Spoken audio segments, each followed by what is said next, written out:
Today we cover the disappearance of Michael Rockefeller. To start, we'll learn about the Asmat people of Indonesia, exploring their culture and beliefs, as well as their history of headhunting and cannibalism. Then we'll discuss Michael and the storied history of the Rockefeller family. We'll look at Michael's visit to Indonesia, a fateful boating accident that led to his disappearance, and some evidence and theories on what is believed to have happened to him. I'm Mike. I'm Ian. And I'm Dave. If you're not a fan of tonight's subject matter, that's okay. We understand. As any cannibal will tell you, everybody has a different taste. This is Necronomipod.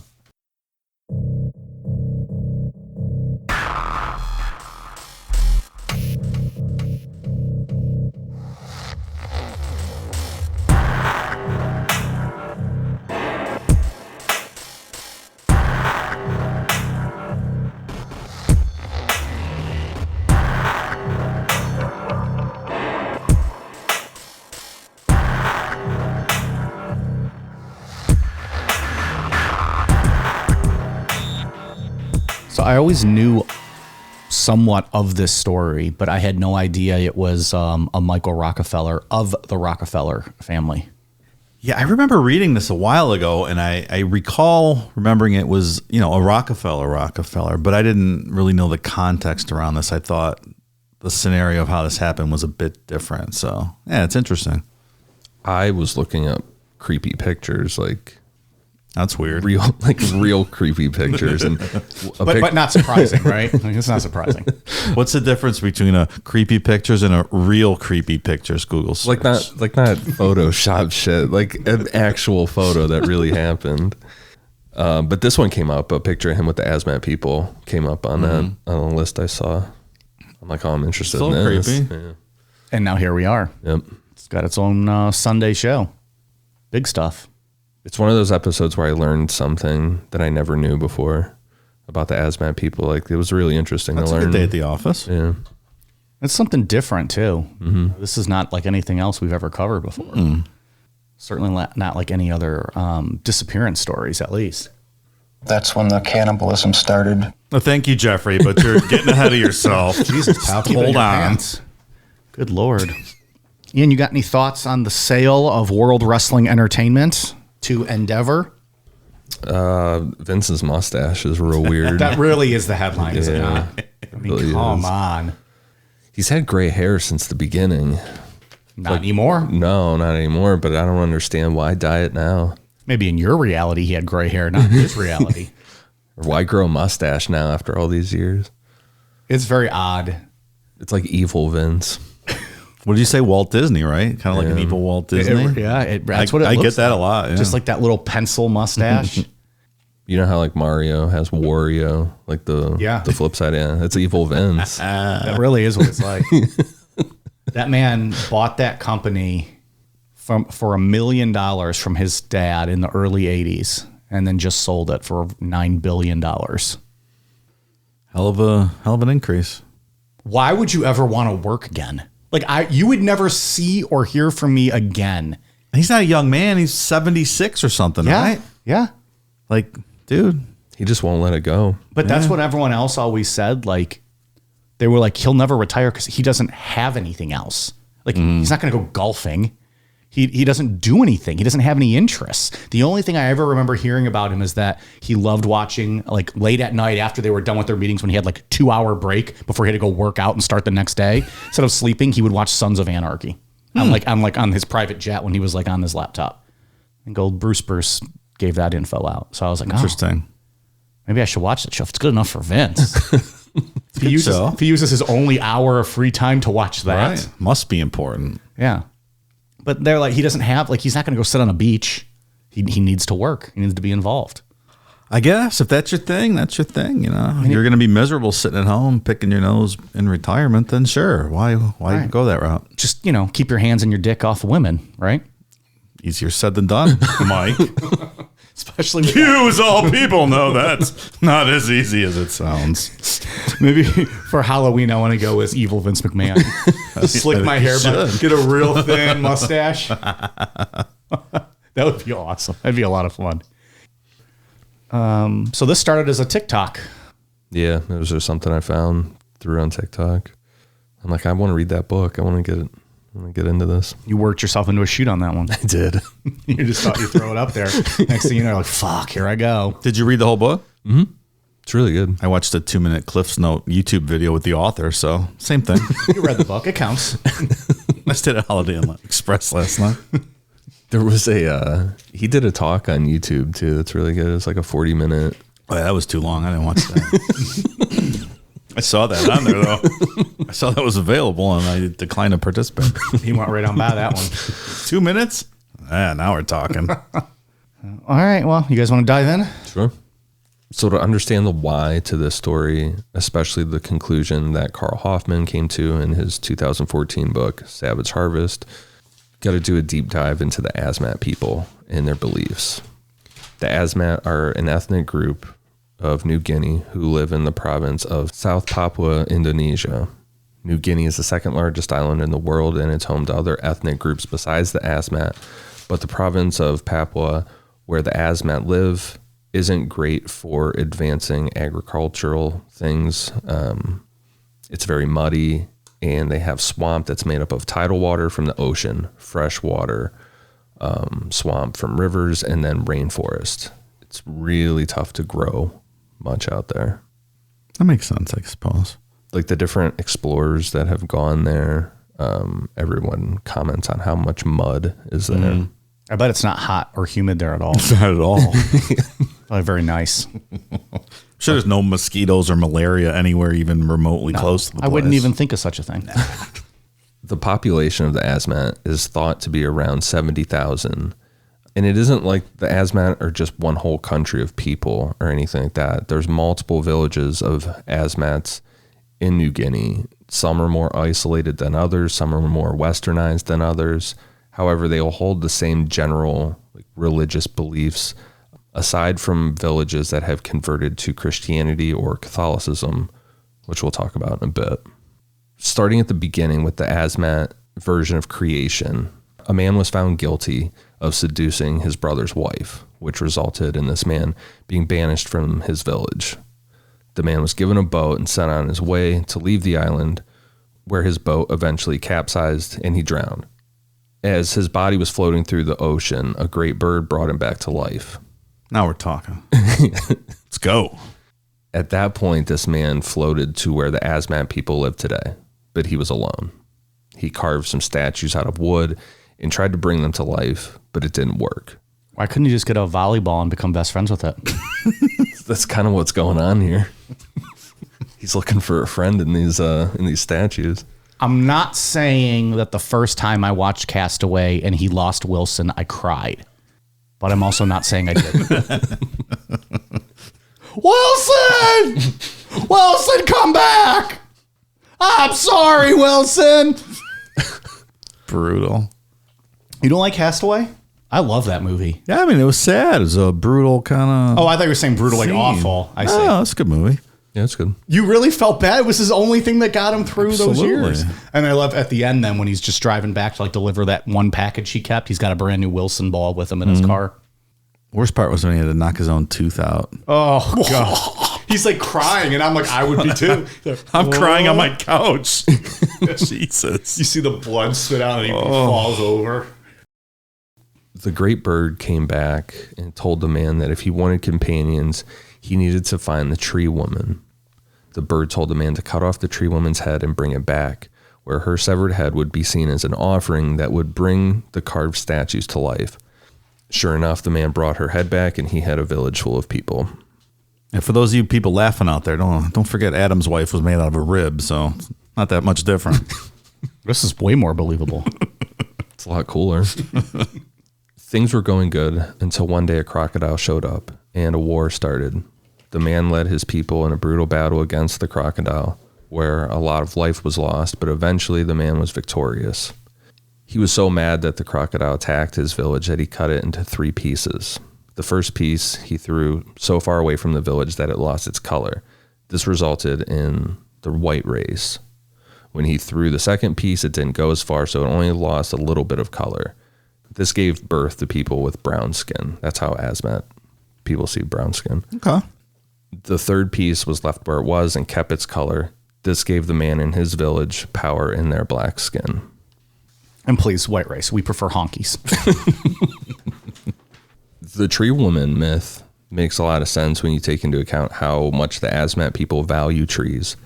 Anthropologists and others have classified them as a wood age culture, like not even stone age, because all their tools are made from wood or bone, because stone is really hard to come by in that region. The Asmat started using stone and some metal tools as Westerners started coming in and trading with them, but even today they really almost solely rely on wood, and trees are at the center of everything.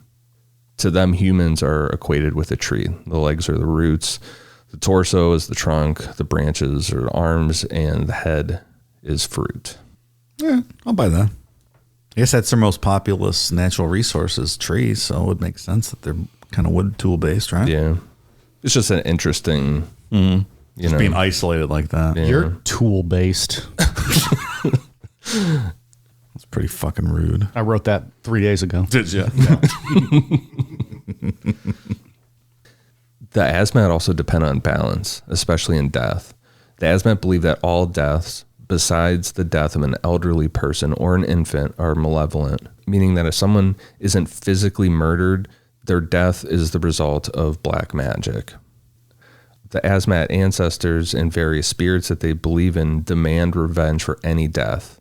Deaths have to be avenged for balance to continue, and that gets into headhunting and cannibalism. Yeah. That's when the cannibalism started. Thank you, Thank you. Jeffrey. That's Yeah. not that's in the correct place in the show. Thank Yeah. you. I don't know a lot about black magic. Is that like witchcraft or like Satanism? Like, I don't know a lot about that. I wonder if that's like a full show. Yeah, evil magic. Yeah. And I think it depends on who you're talking to, you know. The definition. Yeah, like different tribes like this. I think, you know, the Asmat people would see a lot of things as just straight up black magic. They would just call anything they thought Yeah. evil black magic. Pretty sure a good chunk of evangelical Christians call yoga black magic. So Yeah. it's in the eye of the beholder. Well, it's certainly not something I'm ever going to do, but there's other reasons for that. Should we do a yoga class one day for Patreon? Oh my God. No, I'm good. It's just us. We're like, oh, cramp. Fucking wearing yoga pants with our dad bellies hanging over the waistband. Mike, if you get someone in here in yoga pants, it'll turn into downward doggy style. Oh, there we go. But not with us. Certainly not. All right, I'll set it I ain't up. buying this downward doggy style. I'll have Declan get us a yoga instructor. You do We'll that. clear the studio, we'll get some mats. We'll do hot yoga. How about that? He said sounds horrific. I sweat just thinking about that. Oh, I'm getting flushed. You're just saying the words. just like straight swamp ass as you're doing downward dog. So let's say that someone died from an unexpected heart attack in their 30s. To avenge that death and keep balance in that Asmat village, those people would raid another Asmat village. Asmat raiders typically took off in canoes and would park them a couple river bends down from the village that they planned to attack. One of the chiefs would get out to scout out the area, and then the raiders broke into two groups, one heading through the forest and the other advancing in the canoes. When groups were in position, a handful of lime was thrown into the air, signaling that the raid was going to begin. The goal was to kill everybody before they had a chance to get their weapons, and this included women and children. That's where LeBron got it from, huh? Throwing the powder in there, yeah. Makes sense. I was like, what is he talking about? The raiders would drag the bodies of their victims away while they were singing or kind of chanting, You want me to chant it and sing it? if you'd like. I'm kind of imagining how it would sound when they were doing. We have killed a man. We have killed a man. We are happy. There's no need for you to attack us again. We've revenged our dead now, so let's live in peace. Kind of like that. That's like an actual audio recording you got. Holy cow, man. We have killed a man. Doesn't really rhyme. Maybe it's just a translation. Yeah, that's just like a rough translation of what they chant. It's very intimidating though when you do it like that. You want me to do it more intimidating? No, it is. Oh. I don't think is it possible to get more? I was kind of giving it the jovial, we're happy we slaughtered a village spin on it, but exactly, they're happy they killed a man. Like I don't want to fuck around with that. sounds like drinking tunes or something. Meanwhile, they're carrying dead kids back with they're half drinking their heads, drinking blood, right? Well, when you put it like that, it is a feast.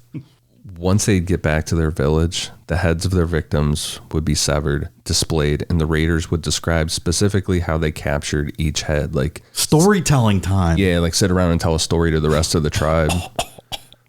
At that point, the victim's body would be prepared to be cannibalized. Then the heads of their victims were baked and skinned.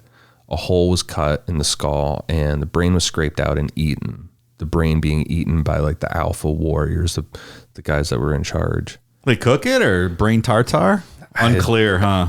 I'm going to say brain tartare, probably. Dave, it's the rainforest. They just have the meat out. It cooks, right? Like, you don't have to do Cooks much. immediately when you scrape it out. Yeah. The jaw would be ripped off and worn as a pendant, like showing dominance in that war or that you are capable of successfully raiding. And the skull was used as a pillow. I'm going to start taking things from the cucks and wearing that as a... Like what? I don't know. I'm trying to think of what would be appropriate. Obviously, I'm not going to take their jaw. That's, that's a bit much. Yeah, you're not trying to kill anybody. Maybe Right. their cuck cage. You can take it off their wiener and wear it around them. No, I want their wife to keep that, to keep them in it. I want them to keep them in it. Maybe their wedding ring. Maybe her wedding ring. That's intense, though. Oh, man. Then I'm just walking around like clink, clink, clink, all these rings around my my neck. All right, we'll put a pin in that one. But wedding ring's the leading vote getter. I mean, that's definitely like the kind of an alpha thing to do, right? I think so. Yeah. Goddamn. Wearing everybody's wedding rings. The one that they paid for. Like, now it's mine. Oh, you spent $10,000 on that engagement ring? Well, now it's around my neck. I think that's about the same thing as wearing someone's jaw. All right, that's what we're going to Close. start doing. Yeah, that's what we're going to start doing. Cucks Across America, the 2023 tour. I'm ring hunting. Ring hunter. Also, a skull as a pillow does not sound great. I mean, it's probably more comfortable than my pillow guy's pillow, but nonetheless, it's probably not great. Yeah, I also saw decorations. Like they had some pretty elaborate skulls that were decorated. no, that would be cool. Yeah. But the whole sleeping on a pillow thing, I think I'd rather just get some leaves or something. Or I'm sleeping on a skull as a pillow. Yeah. Yeah, give me leaves. Imagine living in this environment like that. That's pretty. That's all you know, though. You just don't That's know right. anymore. Like, Like, that's they might right, come kill right. us one day. That's just life. That's how things operate. Like, to them, it's not hot at all. You throw us there, we wouldn't last 12 minutes. I would be dead. Can you imagine? No. Yeah, I mean, this is from the beginning of time till now. I mean, this Right, is all they know. Other people are like, can you imagine living in Ohio? Like, I would die. And we're like, we don't know. This is what we know. All the meth and poverty. It seems great. That's all we've ever seen. Train derailments And flatness. Meth heads. Flatness. Rivers burning. No championships. Sounds glorious. Hell is real signs. Endless cornfields. It's awesome. So you would assume that the Asmat village that was attacked didn't just sit back like, yeah, we know you just killed 40 of our people to get balance back for your village. We're good with that. Like, we understand. There was all those deaths needed to be avenged by that Asmat village. They were probably singing songs too. We are not happy. You have killed our villagers. So to avoid more death and counterattacks, there were ways to make peace. One of the main ways of making peace was for the attacking village to give children to the village that was attacked. During the adoption, children paint their faces and cover their heads with palm leaves.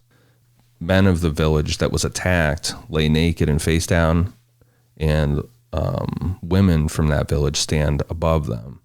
The children then climb over the men's bodies and through the women's legs to symbolize being born.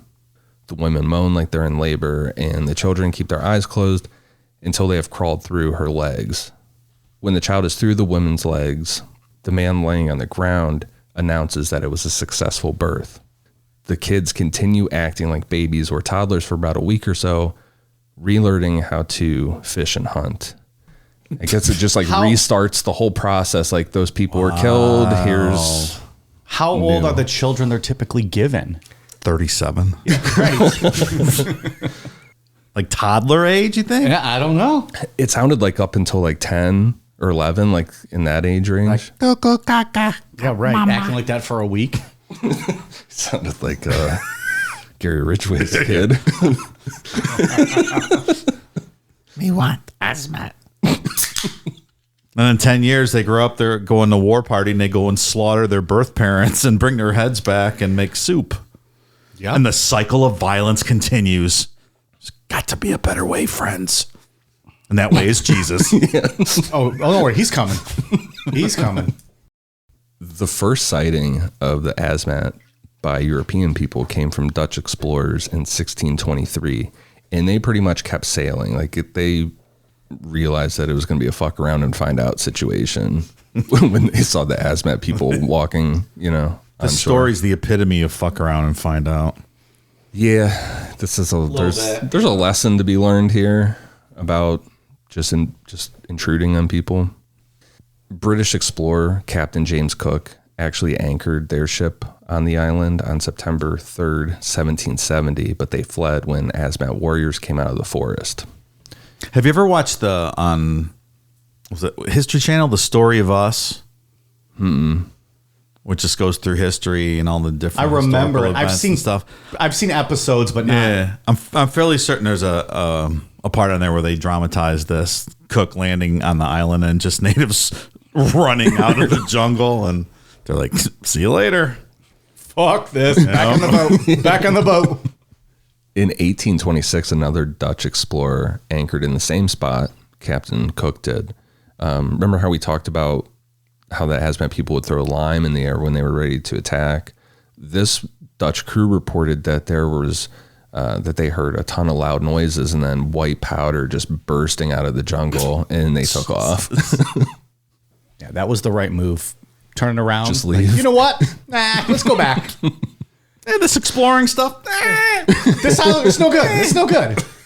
It's a little warm here. Yeah. I'm sweating a little bit. I've been bit by 3 bugs already. Fuck it. Let's go back on the boat and get some scurvy and be on our way. That was pretty much it for contact with the Asmat people until 1938. A Dutch colonial post was set up with hopes of starting some form of meaningful contact with the Asmat, but it didn't really go anywhere and was shut down in 1942 due to World War II. Then in 1953, that post was started back up by a Dutch Catholic missionary named Father Zegward. The focus here was to get the Asmat people to stop with the headhunting and cannibalism and convert them to Catholicism. The Catholic missionaries pitched it to the Asmat people like this: "We know you guys are into cannibalism. It's this ritual and has religious significance to you." I feel like they show up, they're like, "Whoa, wait, you're not gonna believe this." Yeah. Look, we know it's significant to you. It's got meaning. We think the same thing, but hear us out. Crackers. We use crackers. Yep. And I don't mean the white-skinned people you see. I mean like little cookies. That's exactly how they pitched it to the Asmat people. We eat the body of Christ, but we do it with the crackers. We don't actually have to go out and kill anybody and eat them. And then they touched their heads and went, "Hey-oh!" It worked for a lot of the Asmat people, because today most Asmat people practice a form of Catholicism mixed with their original beliefs. And the last time that there were any confirmed headhunting raids was in the 1980s. You say that like it's a long time ago. I mean, it's a bit ago, but you know, wasn't our lifetime. But hey, progress is progress, right? Take it where you can get it, I guess. I mean, even today there are, from my understanding, there are villages in that area that are still pretty remote. Like they don't do any of this stuff. It's still the same deal going on. Stay the fuck away from that. Is it not true that, just outside of Steubenville, there are probably some cannibalistic tribes? Yeah, maybe. Okay. Places you don't go. Yeah. It's a no-fly zone, buddy. Goulds. We talked That's about that right, place we all the did. time.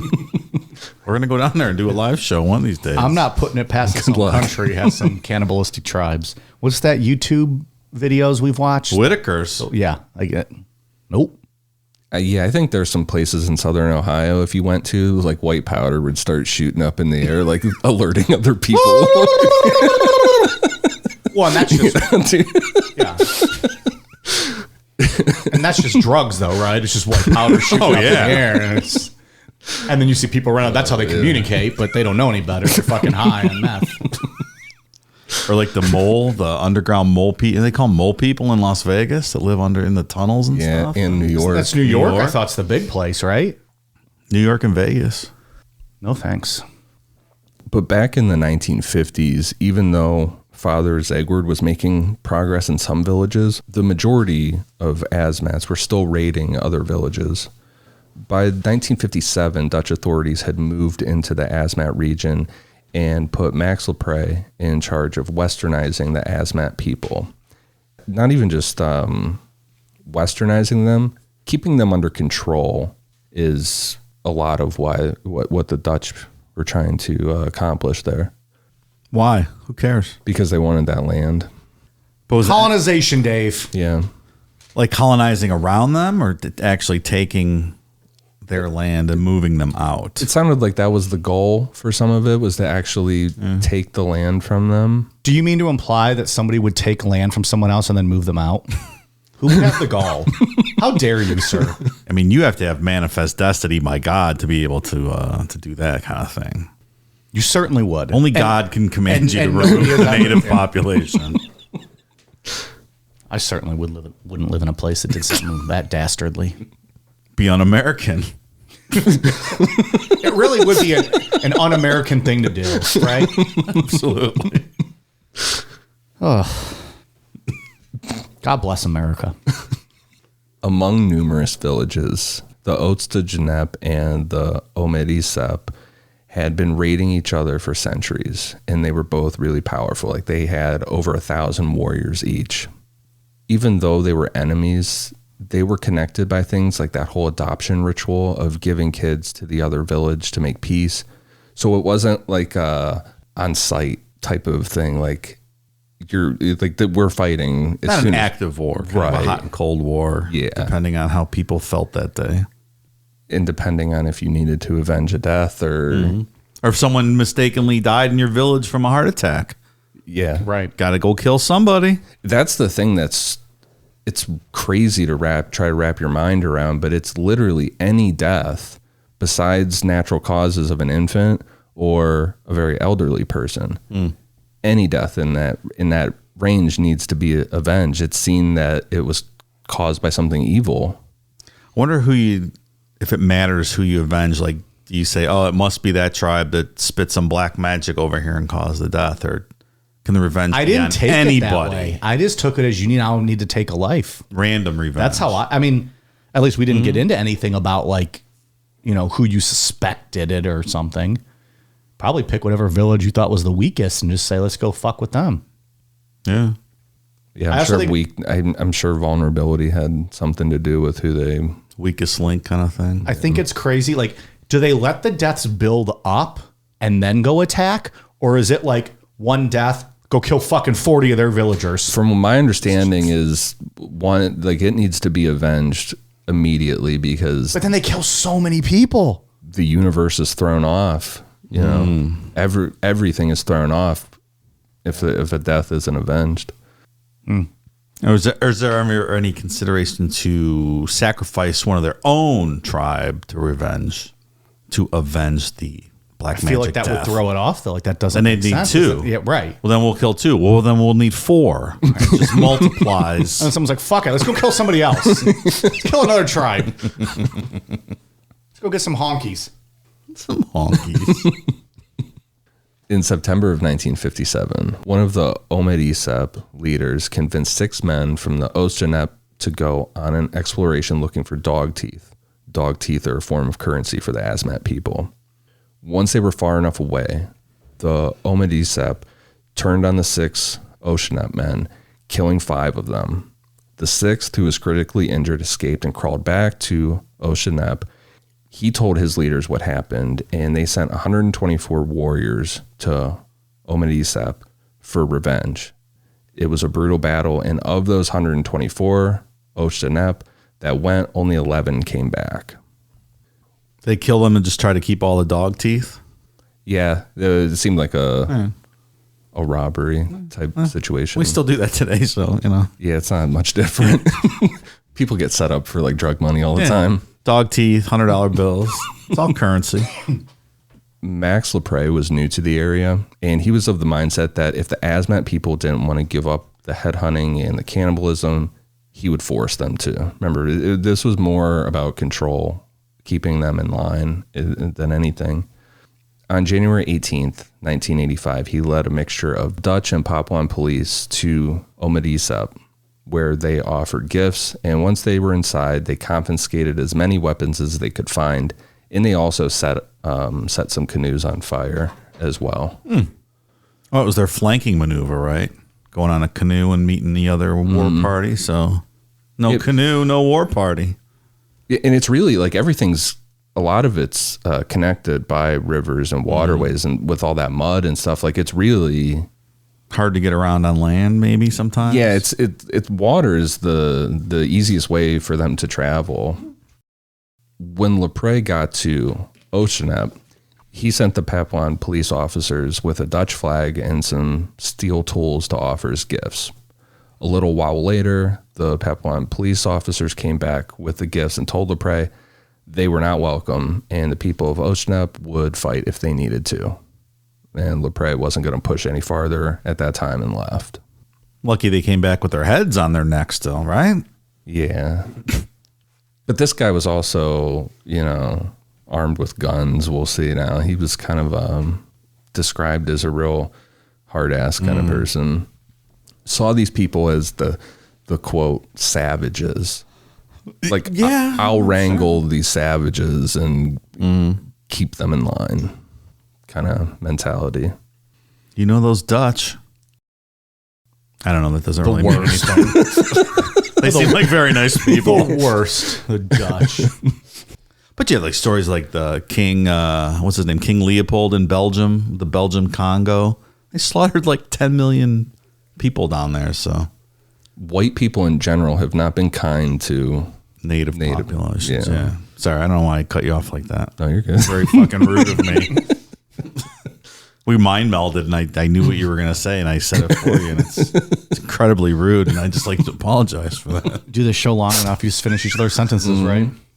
But yeah, they're like, no matter the country, white people in general have not been great. No, we're the worst. We're the worst. What the fuck do white people do? Abuse other races and do fucking podcasts. That's what white people do. Awful. On February 6th, 1958, Lepre went back to Oshanep with what was basically a SWAT team, but it was almost like Oshanep had a spy or something, or maybe they were even tipped off something, because Lepre, as soon as they got close within sight of Oshanep, they realized that they were surrounded. Like, warriors walked out from the left, the right, and then they came out from behind them, and they're like, oh, fuck. Don't lose your head now. Lepre yelled for them to drop their weapons, and then an Oshanep man ran out of a house toward Lepre, and the police started firing. In all, 5 men from Oshanep were killed. Afterwards, Lepre wrote, quote, "The course of affairs is certainly regrettable, but on the other hand, it has become clear to them that headhunting and cannibalism is not much appreciated by a government institution, all but unknown to them, with which they had only incidental contact. It is highly likely that the people now understand that they would do better not to resist authorities." That's what I mean, that mindset of like, I'll wrangle these people. Like, then now that we killed 5, they'll probably stay in line. I'll show them. Yeah. Well, they didn't view him as human for the most part. Yeah. That's a savage thing. Yeah, absolutely. Most of the Asmat people didn't even know what a gun was.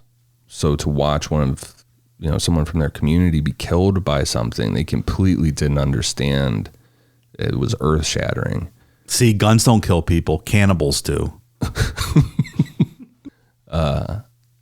we said like every death had to be balanced, everybody had to be avenged, but this was completely different. The interesting thing about white people, to the Asmat, people from the outside were seen as spirits. Like when the man created life, he threw that piece of crocodile far enough to create white people. To them, white people weren't real. They were spirits that were thrown away, that are on the outside. And as westernization was happening, not all Asmat people believed in this concept anymore, but a lot did. And even some of them, like you said, Dave, 1980s wasn't that long. Mm-hmm. The post was set back up in 53. This happened in 57. I would assume there's other people that have kind of bought into this westernization a little bit, but they're still wary of it. Like, maybe you are a ghost, and I'm not sure what's happening. Yeah, scary, I'm sure. So it's like, how do you even go about avenging that death when a group of white people use a tool that you've never seen before, you didn't even know existed at that point? Do you think, for the sake of this conversation, like aliens are the Dutch and us Earthlings are the Asmats, and we're just completely unaware of everything else that's been out there and colonized, and like they show up and we're like, what is that? And then they're going to try to civilize us, Suck us up and probe us. just saying, like they have things that we've never seen before, like that do all that, and I feel like we're that. It's like, I'll buy into that. Sure, I'm with you on that. it's a random analogy. Mike thought. I want everyone to think about for the next week. All you listeners out there, and get back to us. Send your faxes to Declan. Necronomipod is sponsored by BetterHelp. When was the last time you learned something new about yourself? What was that like? How did it make you feel? As people, we're constantly evolving and bettering ourselves, so you shouldn't be surprised when you learn something new. Getting to know yourself can be a lifelong process, especially because we're always growing and changing. Perhaps this means professionally, spiritually, mentally, or even just educating ourselves and becoming smarter. Therapy is all about deepening your self-awareness and understanding, because sometimes we don't know what we want or act the way we do until we talk things through. BetterHelp connects you with a licensed therapist who can take you on that journey of self-discovery from wherever you are. BetterHelp therapists are trained to help you figure out the cause of challenging emotions and learn productive coping skills, which makes therapy a great way to discover more about who you are and empowers you to be the best version of yourself. So, if you're thinking of starting therapy, give BetterHelp a try. It's entirely online and designed to be convenient, flexible, and suited to your schedule. All you have to do is fill out a brief questionnaire to get matched with a licensed therapist, and you can switch therapists anytime at no additional charge. So why wait any longer? Discover your potential with BetterHelp. Visit betterhelp.com/necro today and get 10% off your first month. Again, that's BetterHelp, HELP.com/necro. A year before this incident, on February 20th, 1957, Nelson Rockefeller opened the Museum of Primitive Art, and the person who was excited the most about this museum was his 18-year-old son, Michael Rockefeller. I think it's worth noting, too, that museum, the name of that museum is incredibly offensive in today's world. Primitive art? Yeah, that's not the correct. Can't say that? No. Oh, okay. That's not accurate. I didn't even consider that might not be. Yeah, when you're talking about art like that, ancient art and things like that. Yeah, primitive's not. Because it's implying that a Savages. person made it. They're not stupid people. They're smart. They are smart people just because they're not, using technology and things, electronics. I didn't think of that.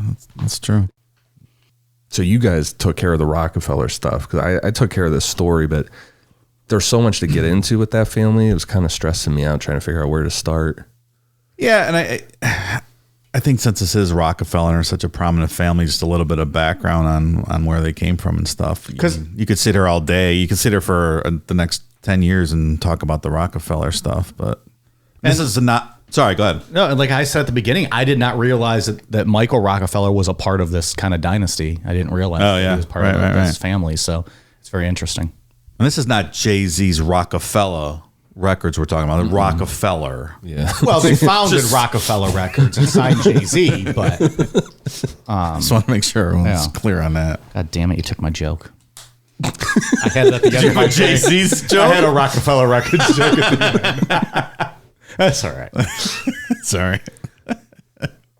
All right, so you get into Rockefellers. We're talking, old money going way back to the 1800s. But John D. Rockefeller founded the Standard Oil Company in 1870, which was a huge, oil company. At one point, controlled 90% of the production of oil in this country. Hometown hero. Also a hometown hero. Founded the company while living in Cleveland, Ohio. Big Jesus. Philanthropist. Big philanthropist. He did give away a lot of money. Adjusted for today, he was worth like $400 billion. So like the richest person in modern history. It's a huge amount of money. And then ultimately, Standard Oil was broken up by all those antitrust laws that your buddy Teddy Roosevelt was big on busting up the trusts, right? Hey, you gotta do what you gotta do, right? Trust Buster. Trust Buster. That was his wrestling name. TR, the Trust Buster. Stop, drop, shut him down, open up shop. Whoa. No, I'm going to get yelled at. I probably mess up the words. Someone's going to be like, oh, that's not what he said. What are you, an idiot? That's not how the words go. Sorry, I'm a Rockefeller Records guy. You're a lyrical moron. So the old man dies in 1937. He has a son, John Jr., who obviously inherits a sizable fortune. He developed Rockefeller Center in New York, continued with the philanthropy stuff. He's tied into U.S. Steel, Chase Bank, all these big corporations. He's also, an interesting thing about him, he's widely held responsible for the Ludlow massacre of people during the Colorado Coalfield War. You ever hear of that? Oh, Like striking miners out in Colorado. The National Guard and some private agents went in and killed like 20. They were kind of camped out there in tents with their families. They killed like 20 people, like half of them kids. And he was like a majority stakeholder in that company, so he's kind of blamed for a lot of that. Yeah. Crazy, right? Right. Well, he didn't have enough money with his $400 billion adjusted for today's, money. Unbelievable. So these are just vast fortunes, almost unbelievable. So across the family net worth today, estimated at about $340 to $360 billion currently across all the various heirs. Hot damn. So he dies in 1960, has several children, one of which is Nelson Rockefeller. So Nelson Rockefeller is the father of Michael, who we'll be talking about today. Quick thing on Nelson Rockefeller. After serving in the cabinets of FDR, Harry Truman, and Dwight Eisenhower, he went on to become governor of New York. As governor, he unsuccessfully tried to win the Republican nomination for president in 1960, 1964, and 1968. Take a hint, pal. No. That's 3 strikes. You're out at that point, right? You're out. The 1968, well, obviously people who listen to the Bobby Kennedy episode knows that, that's one of my favorite times in history, but that was more the Democratic side of things we discussed. The Republican primaries saw Nelson Rockefeller square off with eventual winner and President Richard Nixon. George Romney, the father of current Senator Mitt Romney, and a young up-and-coming whippersnapper Republican, Ronald Reagan. Woo! Never heard of that guy. Ronald Reagan? Never heard of her. Well, there you go again, Mike. So that was a pretty stacked field. Rockefeller, with all of his money, too, I think ended up finishing second in that race, kind of overall in the primaries. Okay. He's like, third time. I know it's going to happen it's now. gonna happen. I got to win now. This Nixon's a bum. In 1974, Nelson was appointed vice president of the United States by then President Gerald Ford, who had taken over the presidency upon the resignation of Richard Nixon due to the Watergate scandal. Interestingly, Ford was previously appointed vice president by Richard Nixon after Nixon's vice president, Spiro Agnew, resigned. So with Gerald Ford as president and Nelson Rockefeller as vice president, this is the only time in U.S. history that the country had a president and vice president who had not been elected to their positions. Yeah, it's interesting. In 1976, Rockefeller chose not to run on Ford's re-election ticket and retired from politics in 1977. He passed away in 1979 due to a heart attack. His son, Michael Rockefeller, is who we'll be covering now.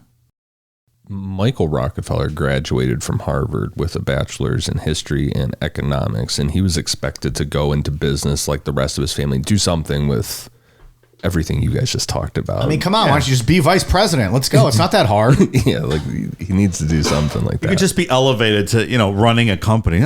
Pick one of the companies, sonny boy. Yeah. What do you want to run? You mean you're not going to run for president 15 times like your old man?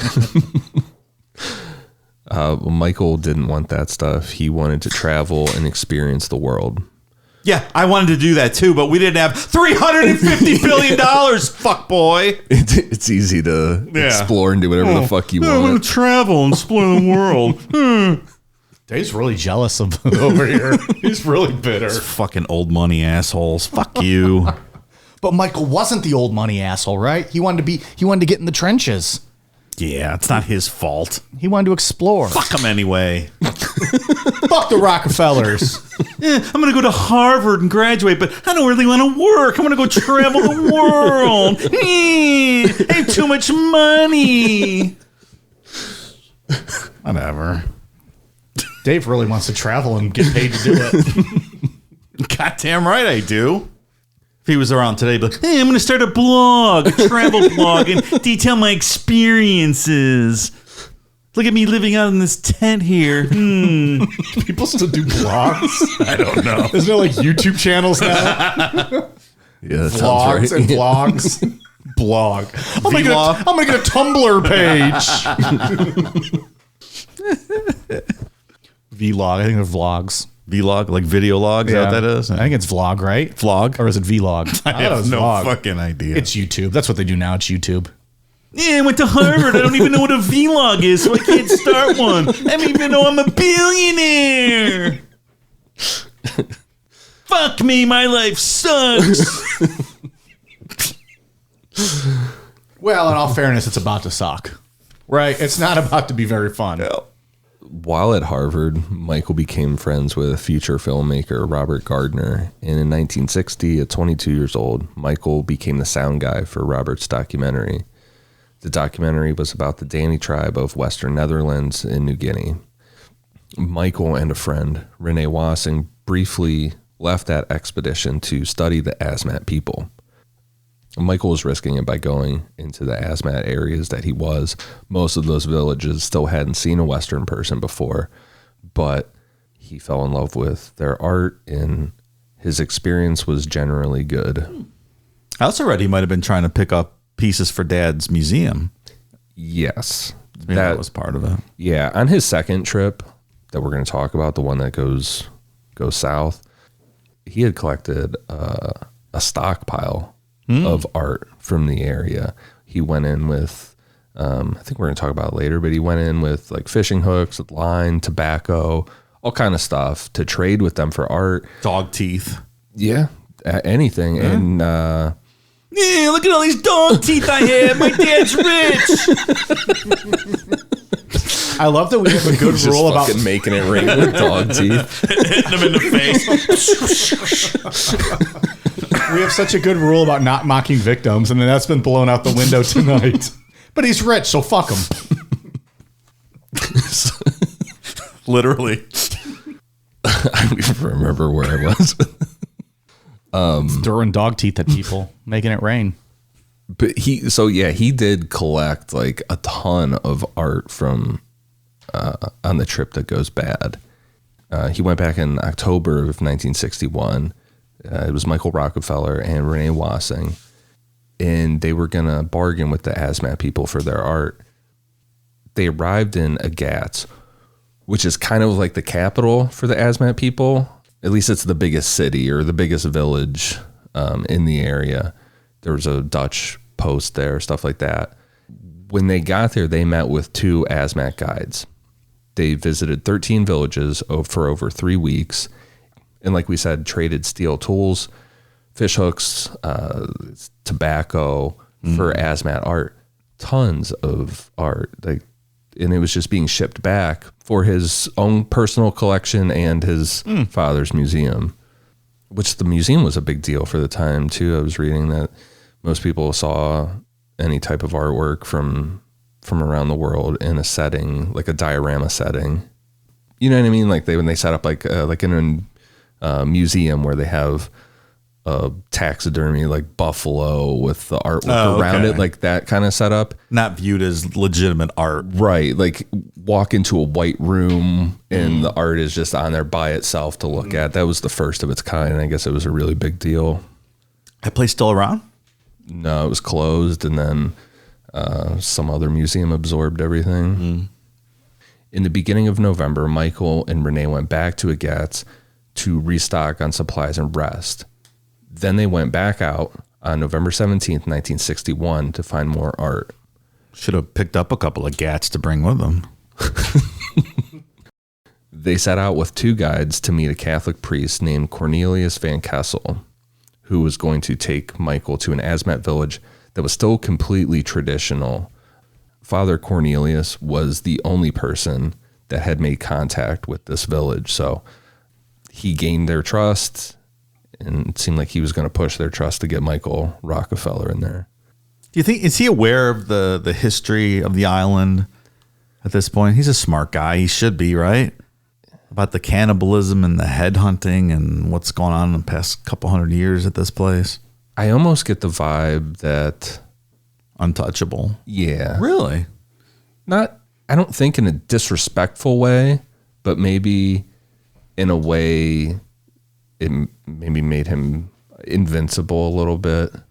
Probably never faced any real danger in his life, so Right. maybe he had a warped sense of Like a feeling safety net type untouchable. Like, yeah, I'm a Rockefeller. I'm untouchable. Maybe. I mean, I'm speculating. I don't know, but I could see that could happen. He wasn't in there disrespecting things like, oh, I'm just going to take what I want. These people are savages. He wasn't like that. I think he probably threw caution to the wind a little bit because of who he was or the family. That makes sense. While they were traveling by boat, the wind and tides became really rough and the boat capsized. The 2 guides were able to swim to shore, but Michael and Renee were pulled out to sea, holding on to the boat. The 2 guides made it back to Agat's, where Dutch authorities put together a search party that ended up consisting of the Dutch Navy, missionary boats, the Australian Air Force, and an American aircraft carrier flown in by the Rockefellers. Before any of that searching took place, Michael and Renee were still holding on to the capsized boat. Just after the sun came up on November 19th, 1961, Michael took off all of his clothes down to his underwear and tied 2 empty large gas cans around his waist and prepared to swim.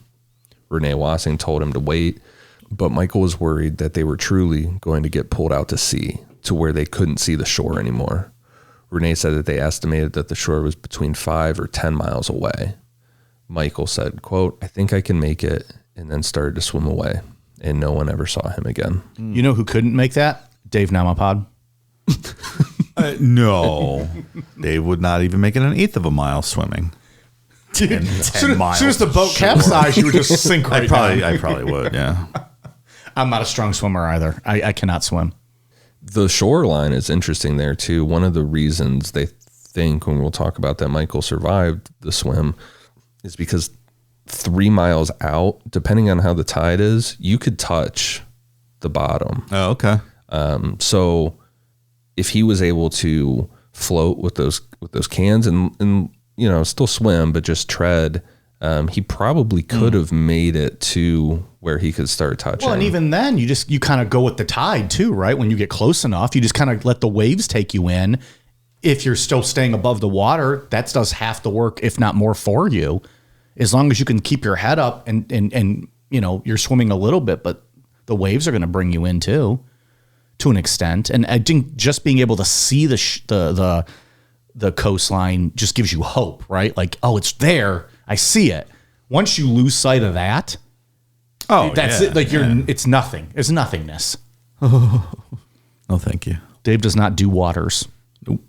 No, that's like the Indianapolis. Yeah, I do pools with a swim up bar. The USS Indianapolis. Oh my God. That's what happens when you get pulled stuff. out to sea. Yeah, that's exactly. I would what want to happens. just die quickly. Just let me drown or go crazy and not know what the fuck I'm doing.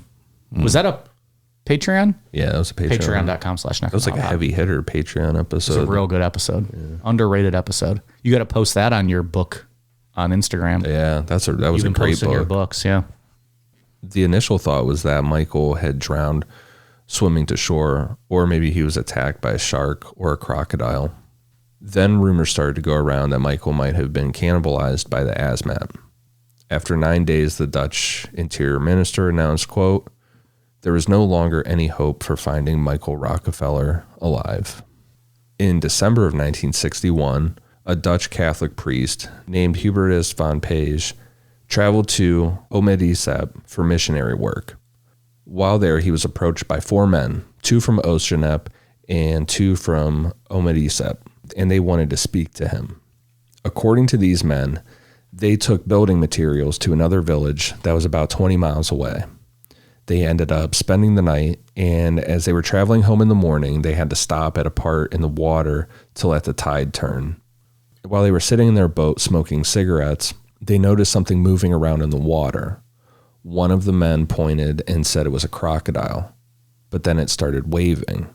At that point, they realized it was a white man.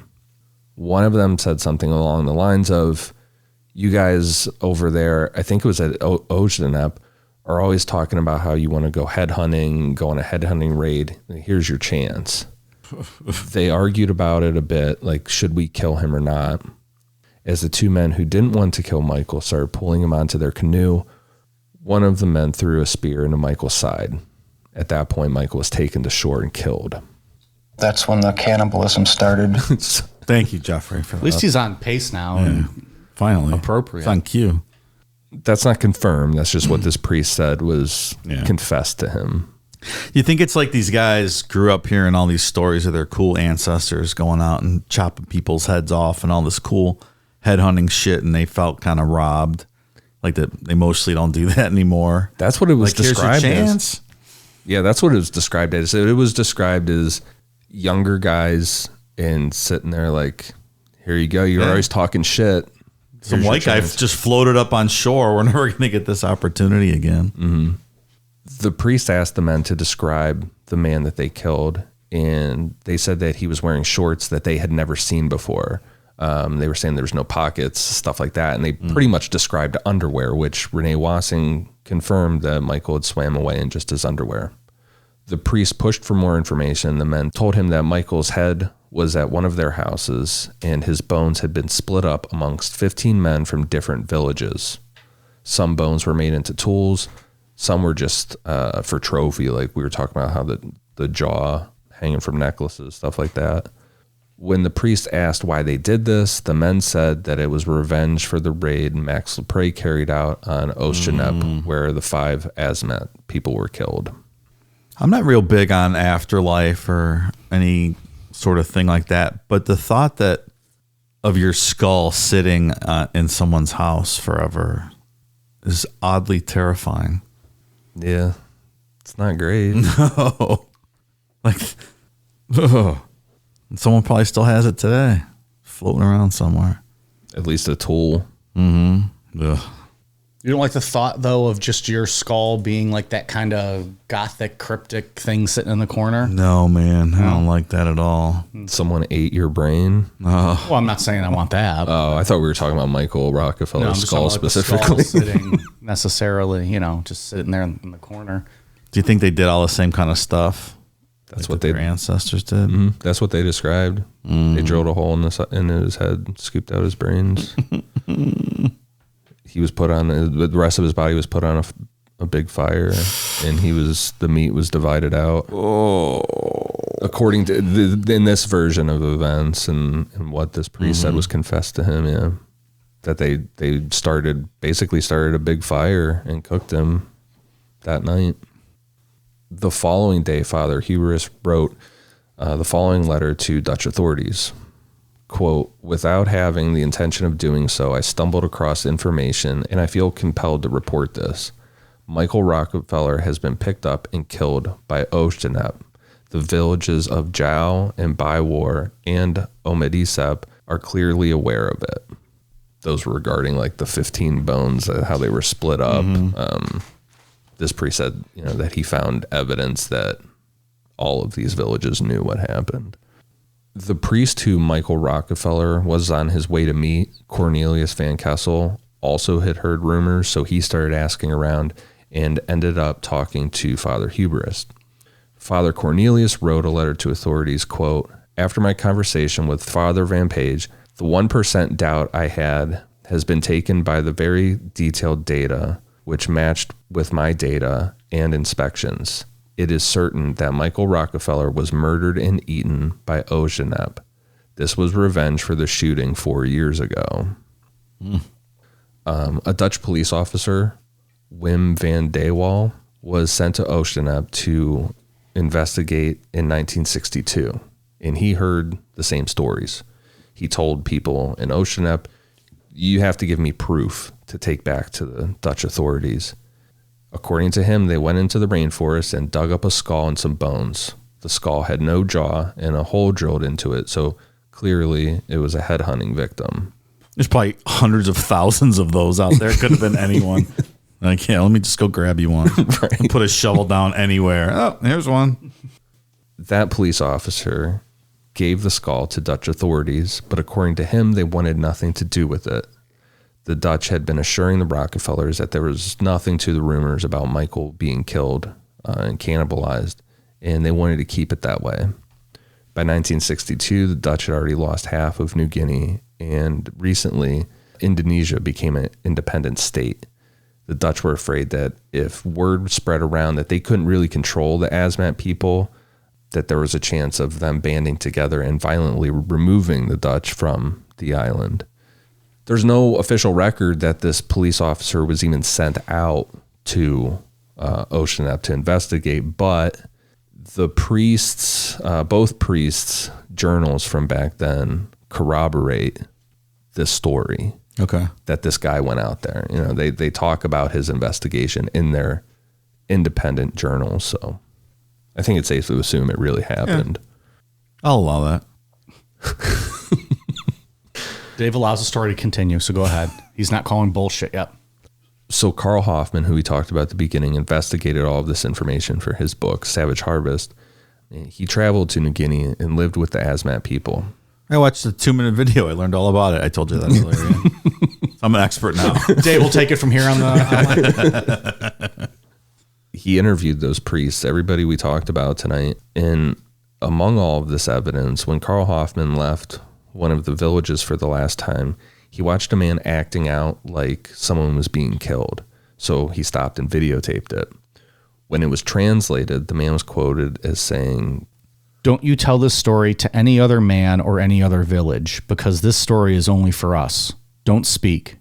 Don't speak and tell the story. I hope you remember it, and you must keep this for us. I hope. This is for you and you only. Don't talk to anyone, forever, to other people or another village. If people question you, don't answer. Don't talk to them, because this story is only for you. If you tell it to them, you'll die. I am afraid you will die. You'll be dead. Your people will be dead if you tell this story. You keep this story in your house, to yourself, I hope, forever. Forever." Forever. It wasn't made known to the Asmat people that Carl Hoffman was there investigating this story. He was there for, he was just there for missionary work kind of thing. But there was a lot of this vibe where they were very scared to have any of this story be told and get out to the Western world because they were afraid of the repercussions on their villages because of it. It should be. And that's as they westernized more. Carl Hoffman found out all this stuff in 2012. So that's 30 years later. Yeah. 30 more years of westernization. Wait, no. 50 years later. Yeah. Math time with Necronomipod. I was thinking it was in 81 it happened. Now 61. You're thinking 80s because that's when, the last reported cannibalism happened. Right. That's still stuck in your mind. Head, yeah. So, there have been changes, and there's a lot of westernization going on. Like we said before, Catholicism is pretty much the religion of the region now. You know, it's spread. So I could see people raping kids instead of pet hunting. no, like older people in those villages telling the younger people, don't tell this story. Don't even talk about this shit. Keep it to yourself. Yeah, that makes sense. There's a theory that Michael Rockefeller survived all of this, and he just lived off the grid and was accepted into one of the Asmat tribes. Keep all my money. I don't need the money. Yeah, Dave, what do you think about that? He threw away his billions just to go live with them. There was pictures. There's a picture online of what looks to be a white person rowing in canoes with Asmat people. A honky. Yeah. Looks like a honky. Is what you're saying. He loves saying honky. I know. Roll into that word I'm trying not to use cracker ass bitch because that's my favorite term for white people. The priests that did missionary work at that time, I'll do some missionary work. they believe that Michael Rockefeller was killed and cannibalized as, you know, revenge or avenging the deaths from a couple years before. They did confirm through photos, like photo albums that they had, that albino Asmat people did exist. So their theory on that picture is that that's just an albino Asmat person. Interesting. Yeah. Because it's doubtful there's any other people, right? I mean, it's possible he integrated into the tribe. We don't know for sure what happened to him. This is all. Have other people that we know of been integrated into the tribes? Like, were they accepting of other people, like outsiders? These Catholic priests, like Father Cornelius, who was accepted into a tribe that was still considered completely off the grid. Yeah, I mean, they accepted him. He pretty much lived with them. So I guess it's possible. So it is possible. It is possible that that a tribe or a village accepted him. I just didn't know if there was other circumstances that we knew of where they were like, yeah, they accepted this person. They was part of the tribe. I'm sorry. Okay. I would say some non-famous person may have just decided to go there and do the same sort of thing and ended up staying with them or something like that. And that's what I mean. Like, I just didn't know if there was any documented incidents of they found. They're like, oh, look at that guy. Yeah, right. It doesn't have to be Michael Rockefeller. It could be another white person. There was one guy that was a missionary that gained their trust and stuff. And he wore Western clothes. I saw pictures of him, but he also wore traditional Asmat stuff. So he had dog teeth necklaces on and everything else. And so, yeah, it's possible that they would let somebody integrate in with them. But the priests and everybody, you know, that was there at the time and everything, their consensus is that he was killed and cannibalized.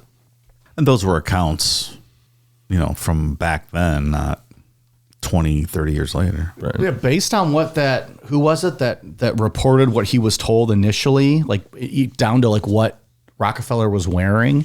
Yeah. Like that's pretty hard evidence. Yeah, that's very specific. Yeah, according to that priest, they specifically went into how there were no pockets and they had never seen those type of shorts before. They couldn't buy those or even trade for them. So, and it was what, like tighty whities is what we're thinking? That's what he was wearing. Yeah. Yeah, that's a weird detail that you wouldn't just make up. Right. Yeah.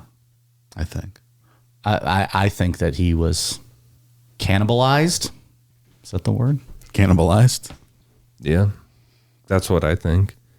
In layman's terms, they ate him. Oh, I think they ate him. Yeah. You can't completely rule out that the picture isn't him. No. You know, but for certain. I think the explanation of an albino Asmat person probably fits based on the pictures that, you know, that those priests shared of albino Asmat people that they were in contact with. Seems likely. I'll buy it. Could it be that he did join them and then told them to tell the story that they ate him so that he would be off the grid then and nobody would be looking for him anymore?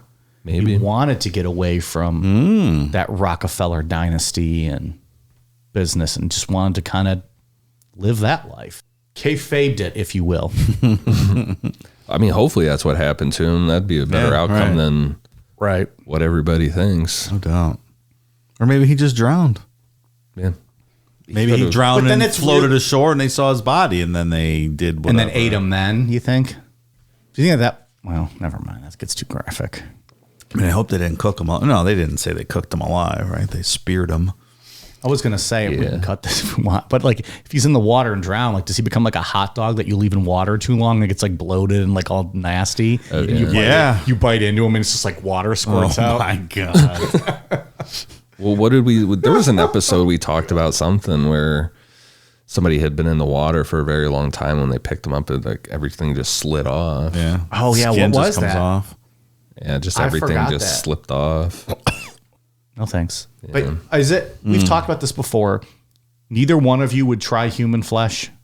If you could, I would. I would try it. Yeah, I'll try it. One of us. It was you. Okay. Yeah. I was like, one of us said no, but I know I said I would. No, I'm good. It'd have to be a very, very tiny little piece, but I would do it just to see. Oh yeah. Does that make us cannibals, then, Dave? Makes us inquisitive, Mike. I agree. I'll leave it at that. I agree. Could be like I can't remember his name. That guy we covered on Patreon who was mixing in human meat with sausage that he was selling in his big dude. The big. What the hell was his name? Oh, we're so good at remembering. Carl something. I don't remember, but who knows? Maybe I have eaten meat before, human meat. Just didn't know it. Ate it in a hamburger or something. Can you imagine? Of course, I would only eat human flesh if it was bacon wrapped. But I'm bougie like that. Metheny. Yeah. Just Google big fat serial killer. What's his first name though? Was it Carl Metheny? Or was it? It was Joe, wasn't it? Joe, yeah. So we were just all over the place.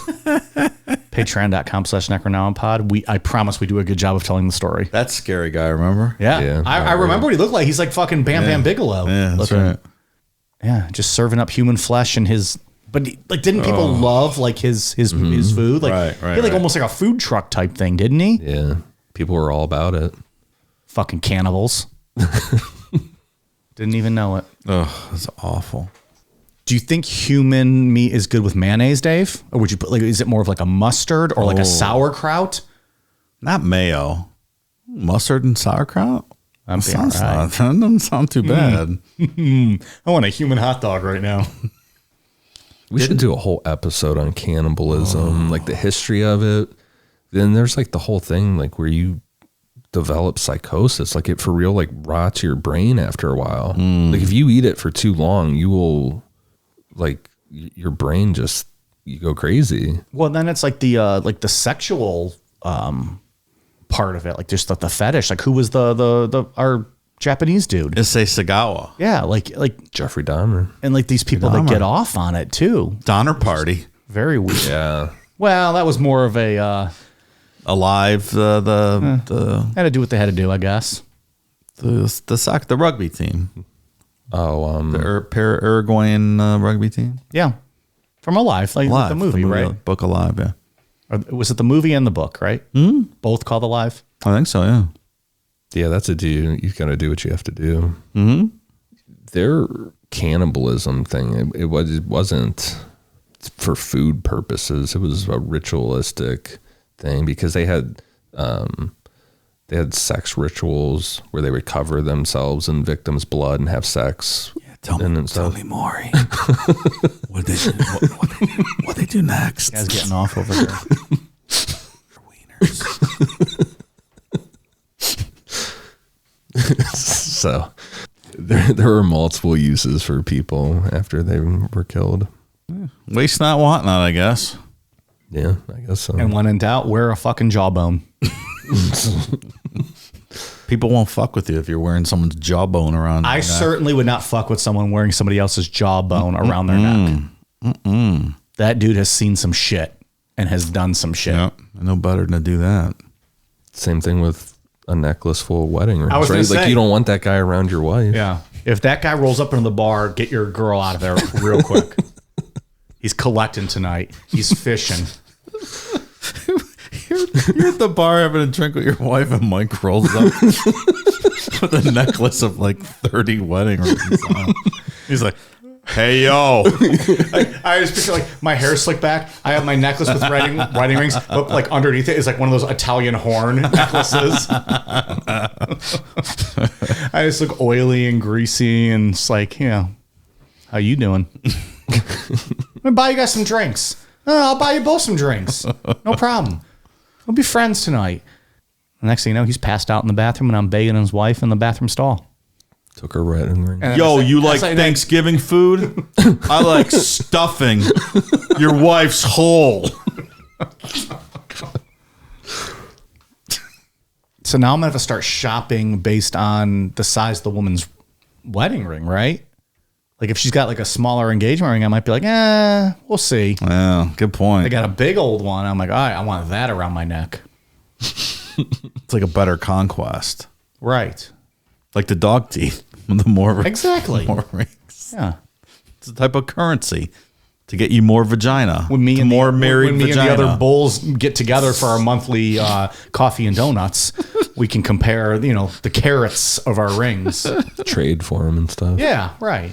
And when we tell stories like the Asmat's dead. There you go. Oh, I remember this little beta. He cried his ass off. I had to slap him 3 times while inside of his wife. Then I cracked his skull open and sucked out his brain tartar. And So anyways, here's his jaw.